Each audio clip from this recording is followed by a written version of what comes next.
Kisah Raja Yunan dan Rauyan Al-Hakim. Ketahuilah wahai jin, dahulu kala ada seorang raja bernama Yunan yang berkuasa di Ruman, salah satu negeri di Persia. Raja Yunan memiliki pasukan yang kuat, pengawal dan pelayan yang setia dari berbagai jenis makhluk Allah Subhanahu wa Ta'ala. Raja tersebut terserang penyakit lepra. Semua tabib di negerinya tidak ada yang sanggup menyembuhkan penyakitnya, sekalipun berbagai obat dan ramuan telah dicoba. Pada suatu hari, datanglah ke kerajaan Ruman seorang bernama Rauyan Al-Hakim. Ia telah mempelajari seluruh kitab dari Yunani, Persia, Turki, Arab, Romawi, Syria, bahkan Ibrani. Berbagai ilmu telah dipelajarinya, baik ilmu zahir maupun ilmu batin. Ia juga mengetahui khasiat dan bahaya dari berbagai daun-daunan dan akar-akar pohon.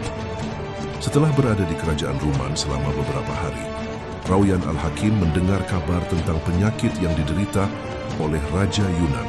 Suatu saat ketika fajar menyingsing, dengan mengenakan pakaian yang paling indah, Rauyan Al-Hakim menghadap Raja Yunan. Di hadapan Raja, ia memperkenalkan diri sebagai seorang pengembara bernama Rauyan Al-Hakim. Dia mendengar tentang penyakit sang raja yang sulit disembuhkan oleh semua tabib di kerajaan Ruman.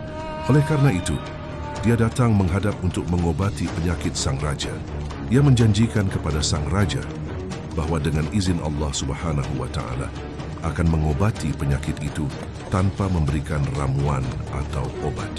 Jika benar dia sanggup mengobati penyakit itu tanpa memberikan obat dan ramuan, maka Raja Yunan akan memberikan hadiah kepada Rauyan Al-Hakim berupa kekayaan yang berlimpah hingga dapat dinikmati Rauyan Al-Hakim sampai anak cucunya. Bahkan Raja Yunan akan menjadikannya sebagai orang kepercayaan. Tetapi sang raja penasaran, bagaimana cara Rauyan Al-Hakim akan menyembuhkan penyakit lepra yang ia derita. Rauyan Al-Hakim akan menyembuhkan penyakit yang mengganggu tubuh sang raja. Tetapi ia mengharapkan sang raja bersabar hingga esok hari.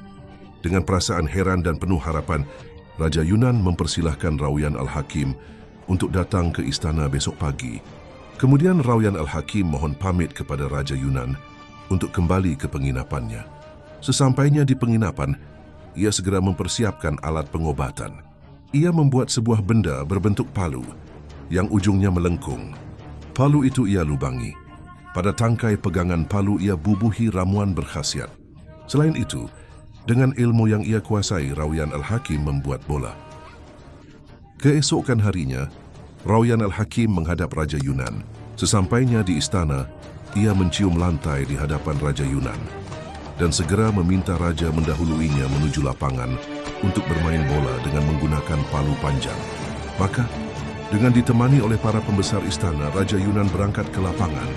Tidak lama kemudian, Rauyan Al-Hakim datang ke lapangan dan memberikan palu itu kepada Raja Yunan.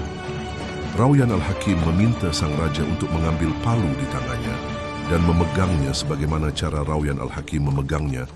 Lalu ia menyuruh sang raja agar berjalan sambil memukul bola itu sekuat tenaga, hingga tangan dan tubuh Raja Yunan berkeringat. Dengan cara itu, obat di telapak tangan sang raja akan bekerja dan menyebar ke seluruh tubuh. Rauyan Al-Hakim mengatakan, ketika raja sudah berkeringat dan obat itu sudah menyebar ke seluruh tubuh, maka hendaklah Raja Yunan kembali ke istana untuk segera mandi. Setelah itu boleh tidur. Insya Allah sang raja akan segera sembuh. Mendengar penuturan Rauyan Al-Hakim, Raja Yunan segera memegang palu dan menunggangi kuda kesayangannya. Ia memukul bola sekuat tenaga, mengejarnya, dan kembali memukulnya hingga seluruh telapak tangan dan tubuhnya berkeringat. Setelah berlalu beberapa saat, Rauyan Al-Hakim mengetahui bahwa ramuannya telah menyebar ke seluruh tubuh Raja Yunan. Maka, ia segera meminta kepada Raja agar menghentikan permainannya dan mempersilakan Raja untuk kembali ke istana, membersihkan tubuh, dan tidur. Raja Yunan memenuhi permintaan Rauyan Al-Hakim dan memerintahkan para pelayannya agar mempersiapkan kamar mandi serta merapikan tempat tidur. Sesaat kemudian, Raja Yunan sudah berada di kamar mandi dan mandi sepuas-puasnya. Setelah mandi, ia berpakaian dan beristirahat lalu tidur di kamar pribadinya. Sepeninggal Raja Yunan, Rauyan Al-Hakim kembali ke penginapannya. Esok hari, Rauyan Al-Hakim menghadap Raja Yunan. Sang raja menyambutnya dengan gembira dan mempersilakan masuk ke kamar pribadinya. Sesampainya di hadapan raja, Rauyan Al-Hakim mencium lantai di hadapan raja. Sesaat kemudian melantunkan sebuah syair. Kau berikan anugerah saat aku mohon kepadamu. Sedang jika orang lain memanggilmu, engkau menolaknya. Wahai pemilik cahaya yang sinarnya menghapus pekatnya malam. Wajahmu selalu bercahaya, sedang wajah dunia masih suram. Sungguh, kau limpahkan berbagai anugerah kepada kami, layaknya kau guyurkan hujan kepada bukit-bukit yang dahaga. Kutinggalkan harta untuk mencari kemuliaan hingga akhir zaman. Ketika Rauyan Al-Hakim selesai melantunkan syairnya, Raja Yunan bangkit dan memeluknya, serta mengajaknya duduk bersama. Sang raja kemudian memberikan jubahnya yang indah kepada Rauyan Al-Hakim. Rupanya ketika Raja Yunan keluar dari kamar mandi, ia memerhatikan tubuhnya. Ia mendapati tubuhnya sudah tidak terkena lepra lagi. Bahkan, tubuhnya terasa lebih sehat dan bersih bagaikan perak putih. Melihat hal ini, Raja sangat gembira dan merasa amat lega. Pada suatu pagi, Raja Yunan memasuki balai irung kerajaan dan duduk di singgasana kerajaannya. Tidak berapa lama setelah itu, masuklah para pejabat istana. Masuk pula Rauyan Al-Hakim menghadap raja. Sang raja menyambutnya dengan penuh perhatian, serta segera mengajaknya menikmati hidangan yang telah tersedia. Setelah sepanjang hari berada di istana, Rauyan Al-Hakim berpamitan kepada Raja Yunan. Sang raja memerintahkan pada bendahara kerajaan untuk memberikan hadiah uang 1.000 dinar, pakaian dan hadiah-hadiah lainnya. Raja Yunan juga menghadiahkan seekor kuda yang sehat dan indah kepadanya. Setelah itu Rauyan Al-Hakim pulang menuju penginapannya. Raja berkata kepada para pejabat istana sepeninggal Rauyan Al-Hakim bahwa orang itu telah menyembuhkannya tanpa menyentuh tubuhnya atau mengoleskan minyak apapun. Demi Allah, itu adalah kepandaian yang sempurna. Ia ingin agar orang itu harus dihormati dan mesti dijadikan sebagai sahabat selama-lamanya. Raja Yunan melewatkan malam-malamnya dengan perasaan gembira karena kesehatannya telah pulih seperti sedia kala. Saat pagi tiba, ia duduk di singgasananya menerima para pembesar kerajaan yang menghadapnya. Para pangeran dan menteri duduk berjejer di sebelah kiri dan kanan. Raja Yunan memerintahkan para pengawal untuk menjemput Rauyan Al-Hakim. Tidak berapa lama kemudian, Rauyan Al-Hakim tiba di istana dan segera bersujud menghormat raja. Lalu Raja Yunan berdiri, membimbingnya untuk duduk di dekatnya serta makan bersama. Selesai makan bersama, Raja Yunan masih memberikan penghormatan kepada Rauyan Al-Hakim dengan menghadiahinya jubah kehormatan. Keduanya berbincang-bincang hingga sore hari. Ketika Rauyan Al-Hakim merasa sudah waktunya untuk pulang, Raja memberinya 5 buah jubah dan uang 1.000 dinar. Rauyan Al-Hakim pulang dengan penuh rasa syukur. Pagi harinya, Raja Yunan menuju balai irung kerajaan. Para pembesar kerajaan telah menunggunya. Di antara para wazirnya, ada salah seorang wazir yang berwatak jahat. Wazir itu serakah, suka iri kepada orang lain. Ketika sang wazir melihat Raja Yunan begitu menghormati Rauyan Al-Hakim serta memberinya berbagai hadiah, muncullah sifat hasadnya. Ia merencanakan kejahatan terhadap Rauyan Al-Hakim. Watak wazir itu persis seperti yang diungkapkan oleh peribahasa. Jasad terperangkap oleh sifat hasad. Ungkapan lain mengatakan kezaliman tersembunyi di dalam jiwa. Orang zalim yang kuat akan memperlihatkan kezalimannya, sedangkan orang zalim yang lemah akan menyembunyikan kezalimannya. Demikianlah, wazir tersebut mendekati Raja Yunan dan bersujud di hadapannya, lalu memuji kebijaksanaan sang raja dan kebaikannya yang meliputi seluruh rakyat. Wazir itu mengatakan bahwa ia mempunyai nasihat yang sangat baik untuk Raja Yunan. Jika dia tidak mengatakannya, maka dia tak ubahnya seperti anak haram. Wazir mendesak sang raja agar menghendakinya mengemukakan apa yang harus diungkapkannya. Raja Yunan merasa terganggu dengan ucapan wazir. Akhirnya dengan rasa kesal, sang raja mempersilahkan wazir untuk mengungkapkan nasihatnya yang sangat baik itu. Sang wazir menyanjung Raja Yunan. Ia mengatakan bahwa orang-orang terdahulu pernah mengatakan, barang siapa yang tidak melihat dan memikirkan akibat dari suatu perbuatan yang akan dilakukannya, maka waktu tidak akan menjadi sahabatnya. Menurut wazir, tidak benar.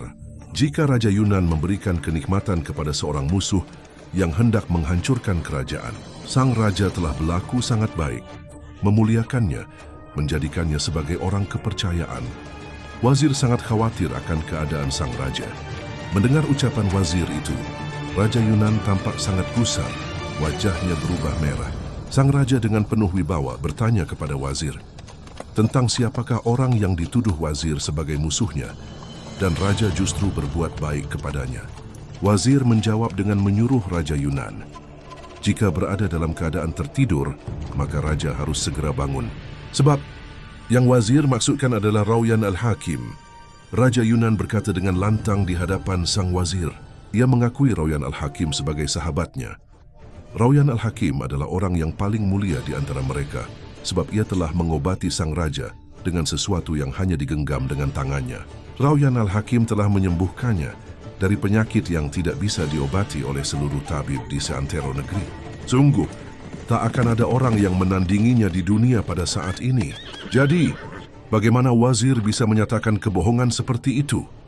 Raja Yunan mengatakan kepada wazir akan memberikan kepada Rauyan Al-Hakim tempat kediaman yang indah, jariah-jariah yang cantik, serta uang 1.000 dinar setiap bulan. Seandainya Raja Yunan membagi kerajaannya, masih lebih sedikit dari yang berhak diterima Rauyan Al-Hakim. Raja Yunan diam sejenak, seolah memikirkan sesuatu. Raja Yunan lanjut menghardik sang wazir. Ia yakin di dalam diri wazirnya ada rasa dengki terhadap Rauyan Al-Hakim. Keadaan sang wazir sama dengan Raja Sinbad yang menyesal karena telah membunuh burung baas miliknya. Wazir bertanya kepada sang raja, bagaimana kejadian Raja Sinbad membunuh burung baas? Raja Yunan pun bercerita. Belum sempat meneruskan ceritanya, tidak terasa pagi sudah menjelang. Ratu Syahrazad terdiam ketika fajar menyingsing dan cahaya pagi mulai datang. Dunyazad merasa kagum dan takjub dengan dongeng kakaknya yang benar-benar aneh dan indah. Besok malam akan kuceritakan dongeng yang lebih aneh dan lebih indah dari ini. Tentu saja jika Baginda mengizinkan, kata Ratu Syahrazad sambil melirik kepada Raja Syahrayar. Di dalam batinya, Raja Syahrayar berjanji tidak akan membunuh Ratu Syahrazad sampai mendengar lanjutan kisahnya. Mereka melewatkan malam itu dengan saling memeluk mesra. Keesokan harinya, Raja Syahrayar keluar meninggalkan istananya dan menuju balai irung kerajaan. Seperti biasa, wazir datang dengan membawa kain kafan yang diselipkan di ketiaknya. Lalu Raja Syahrayar menjalankan pemerintahan, memberikan keputusan hukum, dan mengurusi masalah-masalah kerajaan lainnya dari pagi hingga sore.